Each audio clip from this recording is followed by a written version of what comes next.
তাইলে হচ্ছে আমরা এখানে কত টিয়ার ফিটা নিছি? 1000 আর টিপস লাগবে আমাদের। টিপস দিবে না?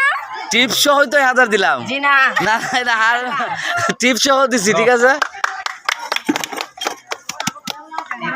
এই হাততালি দিব না, হাততালি দাও। তো যাই হোক, আমরা আসলে ফিটা মেলাতে ভাইয়েরা লাস্টে আসছে, আরুন ভাই এবং ওয়াসিম ভাই আইসা যাদের ওনাদের ফিটারা যা ছিল সব ফিটা ওনারা নিয়ে নিছে একটা ব্যাগে, সব বেড়ে দিয়ে দিলাম।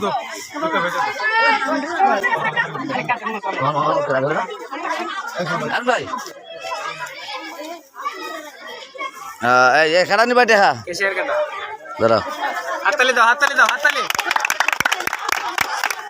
এখন এখতিয়ারপুর আদর্শ উচ্চ বিদ্যালয়ের পক্ষ থেকে অভিনন্দন ও শুভেচ্ছা জানাই আমার সভাপতি হারুন ভাই এবং কেন্দ্রীয় সাংগঠনিক সম্পাদক ওয়াসিম আকরাম ভাইকে আমাদের আজকের এই পিঠা মেলায় উপস্থিত হওয়ার জন্য ধন্যবাদ।